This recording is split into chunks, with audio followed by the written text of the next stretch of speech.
日本って便利で快適だなって思いますよね。僕は韓国に帰った瞬間、その当たり前が全部崩れるんです。なぜ同じアジアなのにここまで違うのか。僕は日本で9年間住んできた韓国人です。今日は僕が帰省するたびに感じる逆カルチャーショックを5つ全部話します。1つ目、バスタブがない世界。2つ目、潰れるまで飲む文化。3つ目、接客という概念が違う。4つ目、運転が命かけレベル。5つ目、日本文化が韓国で進化しているという話です。一つ目はバスタブがない世界ということです。これ衝撃ですね。日本みたいにお風呂でゆっくり浸かるという文化、ほぼ存在しません。韓国のお風呂の構造はシンプルで、トイレ、シャワー、洗面台が一つの箱になっている場合がよくあります。そしてシャワーを出した瞬間、床も壁も便座もびしょびしょになる場合があるんですね。トイレットペーパーも湿ったりとかする場合ありますね。これ日本の皆さんに聞くと、それ厳しいというふうにおっしゃってます。家族に住んでると何が起きるかというと、誰かがシャワーしているってなると、トイレが使えない。お腹痛い時は、我慢するしかないです。これガチですね。朝に起きて、みんな家族4人絶対じゃないですか。でも誰かが入っていると、自分はトイレ我慢するしかないですね。これなんでこうなったのか。韓国では、風呂でリラックスするという概念が弱い。あくまで体を洗う機能する場所。だから分ける必要ないよねっていう風になりやすいんだと思います。さらに経済合理性でして、ソウルのマンションって普通に1億円超えたりするじゃないですか。だから限られた面積の中で、風呂を分けるか、その分風呂とかそのトイレの場所を狭くして他の場所を広げるのか。で、韓国は後者を選んだというふうに思います。つまり、それを不便だと感じないから別の方向性に最適化しようみたいな話なのかもしれないですね。で二つ目は、潰れるまで飲む文化です。これも覚悟してください。韓国の飲み会は戦場ですね。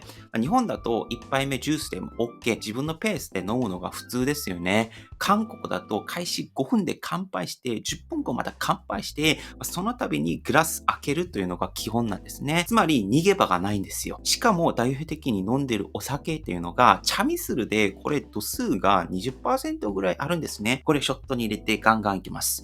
だからもう最初の1時間ぐらいで顔真っ赤になって、視界がグラグラになって、もう潰れる方いますよね。誰かが潰れたらペース落とそうよねってなるんですね。もちろんね、初めて会う人だったりとか、そのお客さんがいるところはそんなことしないんですけども、仲良い人たちといるときには頻繁に起こります。なぜ韓国こうなったのか。まず一つ目は、韓国特有の人間関係の作り方があるかもしれません。韓国は短期間で距離を詰めても、全然おかしいことではないですし、距離を詰めた方がよくねみたいな考え方が多いと思います。お酒っていうのを心理的な壁を壊すツールだとして、初対でもうガンガン飲みましょう。ガンガン親友になりましょうみたいな濃さがあるかもしれないですね。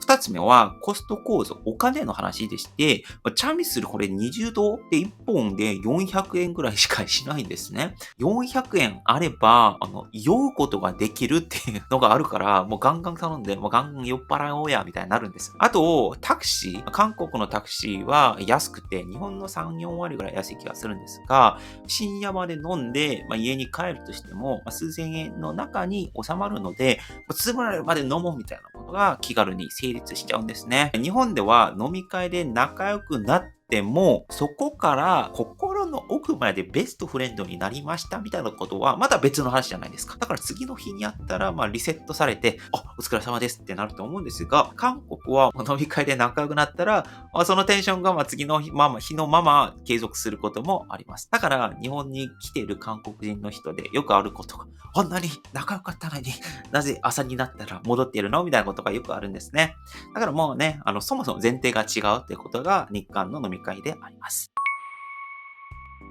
3番目は接客の概念が違いすぎるという話です。これは地味にショックですね。韓国のコンビニ、皆さん行ってみたらわかりますが、店員さんがスマホをいじっても別におかしい風景ではありません。日本だとありえないですよ。いらっしゃいませ。ありがとうございました。でも韓国ではそれがなくても成立します。入店しても無言で、会計ももう黙々とパンパンしていて、カードさせてください。レシートいりますか？はい、終了的な感じですね。だから日本に慣れてる皆さんが韓国の接客を見ると、どうしたん？怒ったの？私なんか間違ったの？って思うかもしれないんですけども、もう全然大丈夫です。それがデフォルトだというふうに考えてください。これ僕の中で考えているのは、韓国の基本思想は、商売は物の取引っていう感覚が大きいんだというふうに思います。つまり、コンビニでやるべきことは、商品を選んで、商品にお金を払ったら終わりだよね、みたいな考え方なんだなというふうに思います。日本はここに体験価値、例えば接客を乗せて料金になっているかもしれないんですね。でも韓国は精神的なところに労力を使わなくてもいいんじゃないみたいなことがあるかもしれないです。本当に経済的なことだけ考えるなら、物だけに集中させて、物にお金払うっていうのが、効率的なのかもしれないですね。でもね、僕は日本に去年ぐらい住んだから、日本の感覚に慣れすぎていて、いらっしゃいませって、なんか空気が柔らかくなったなっていうことを、韓国に行ったら、思いますね。で、4問目はですね、運転が別世界レベル。これは命に関わります。韓国の運転、ちょっときついんですね。僕、韓国のこと好きです。もちろん日本も好きですけど。でも、これだけ厳しいなってものは韓国の運転ですね。まず、スピード感覚でして、バイクが歩道を走ったりとか、割り込み普通にしたりとか、クラクションパンパンしたりとかするんですね。日本でいう譲り合い、相手の車が先に来たら、スペース開けてあげようかな、みたいなことが、日本の確率としては半分以下なのかもしれないんですね。韓国人のそういう性格が入ってるかもしれないですけども、逆に社会的な構造もそうなってるかもしれないですね。で、一つ目は、免許取得しやすすぎるってことで、韓国、なんか3日4日ぐらいで免許取れて、費用も数万円ぐらいで済むんですよ。でも日本も1ヶ月とか2、30万円ぐらい払うじゃないですか。韓国が参入障壁が低くて、その分ちょっと舐めてんのかなっていうことを思ったりしますね。で、2つ目は、罰則の軽さかなと思っていて、例えば信号無視、日本だと1万円前後だったとしたら、韓国では5000円ぐらいで済んでしまう。だから違反起こしても大丈夫なんじゃないかなって思ったり。最後3番目、韓国パリパリ文化ですから、早く動いて、早く着いたらその分時間浮くから生産性上がるでしょみたいな、多少リスク上がってもいいでしょみたいなこともあったりするんですね。他で言うと多分警察との関係もあったりしてて、韓国はちょっとだけ交渉の余地があるんですよ。いや、すいません。本当に気をつけなんて、一回だけなんとかできませんかってなったら、場合によっては許してくれる優しい警察官がいるから、なんか大丈夫かなってなってしまうかもしれないですね。日本はもう多分99%はなんか逃してくれないんですよね。だからこういった違いがよくあります。だから、僕はバイク乗っていて、週に2、3回は、野球しに行くときに運転するんですが、日本でのね、譲ってあげるとか、クラクション鳴らさないだったりとか、みたいなことは、韓国行ったら確かにそうだったなって思ってしまいます。最後、5番目。日本文化が韓国で進化しているっていうことが面白かったです。日本人も知らない日本文化が韓国で、別物として進化している場合があるんですよ。代用例がおまかせっていうものでして、日本では寿司屋でネタを全部オーナーに任せるっていう文化ですよね。これが韓国で大爆発したんですよ。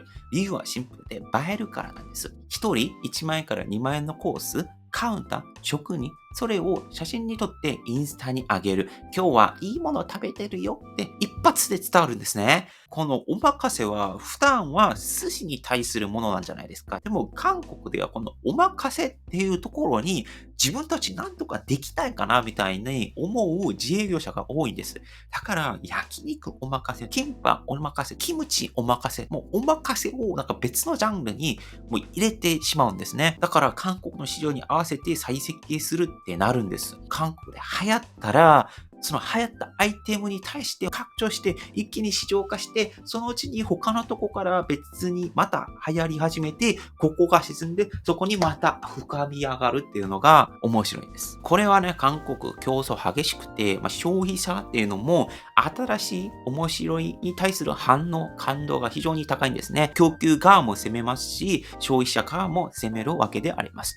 ただね、日本は一つのものに磨き続けるじゃないですか。例えば爪切りだったりとか、もう20年間使えるように品質やりますよみたいな形あるじゃないですか。だから韓国を見ていると、変化の速さで勝負してるのかなって思ったり。逆にね、日本では、この変化というよりも継続から深さを出して、それを自分の味にするっていう、この戦い方が違うんだなというふうに思いました。ここまで話して僕思ったのが、人間ってずるいんだなって思うんですね。いいところだけ取りたいって思うんだと思うんですよ。日本と韓国に住んでると、日本の快適さも欲しいし、韓国のスピード感も欲しい。両方住んでるとそう思っちゃうんですね。だから昔ね、僕はなんか文句言ってました。なんで日本の区役所こんな遅いのだったりとか、なんで韓国の接客こんなに悪いの。でも気づいたんですね。日本には日本の良さがある。韓国には韓国の良さがある。良さもあれば、合わないところもありますよね。だから、全部欲張って全取りしようとするんじゃなくて、違いを楽しめて、自分の人生を面白くする、しないというふうに思っております。はい、皆さんはどう思いましたか？よかったら他の動画もぜひ見てください。以上、僕でした。アニョン。